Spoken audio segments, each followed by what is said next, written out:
Pope Leo XIV wrapped up his first Mass as the new leader of the Catholic Church this morning. The election of Cardinal Robert Prevost marks the first time an American Pope is making waves because he's the first time there's been an American Pope. Choice is also bringing some questions about the historic nature of this decision and the possible implications. IU Professor of Religious Studies, Constance Furey, joins us now to help us understand this historic moment. Constance, thank you for being here. This pick, an American, a bit of a surprise. Why so? Well, a big surprise for many people, especially here in the U.S. It's often been said that they would never pick an American pope because America itself is so powerful and the American church is so disproportionately powerful from the perspective of an international church.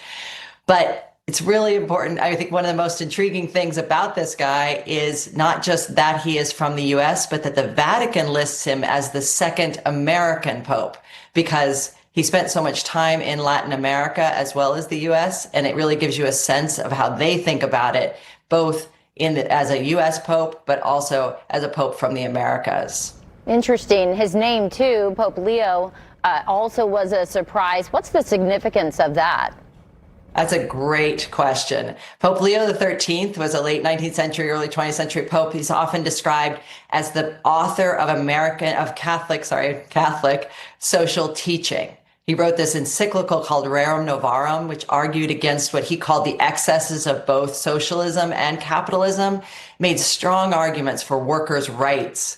And so some people have argued that, or some people have suggested that Pope Leo might be the workers' pope, that the Pope Francis was known as a pope of the people.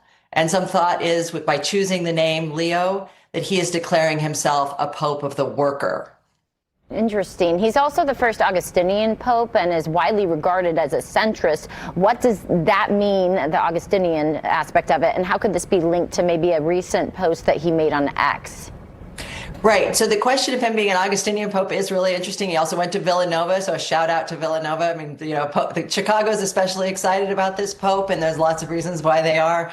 There was also a great tweet, I think, or X post from the Chicago mayor that said everything dope, including the Pope, comes from Chicago.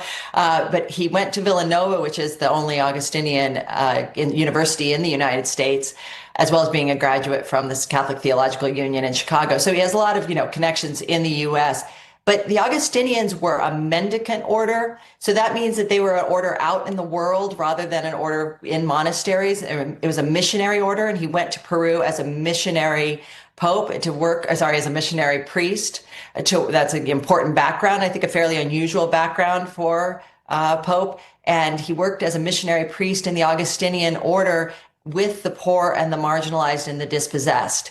And there is a post on X that many people are pointing to it comes from the account for the cardinal's account when he was still cardinal, that reposts an article critical of J.D. Vance's argument that from Augustine, we have this idea of the ordo amoris, the order of love, and that there's sort of a sequence or hierarchy of loves. And first and foremost is the love for your family. And then, the other people are all, in sort of concentric circles, less important than that dominant love for the people closest to you. And that account says explicitly, no, he's wrong. Jesus did not create a hierarchy of love. And that is very much in keeping with this insistence on being that this interpretation of Augustine, whose rule and model is understood to be the source of this Augustinian order, that is something that he is carrying into his papacy in terms of his commitment to the poor and the marginalized and the dispossessed. And as he does that, what implications do you think this will have quickly before we go not only on the Catholic Church, but also the worldwide? Well, that remains to be seen for sure, but many people have argued that it is a direct response to the kind of vision for the church represented by J.D. Vance. All right.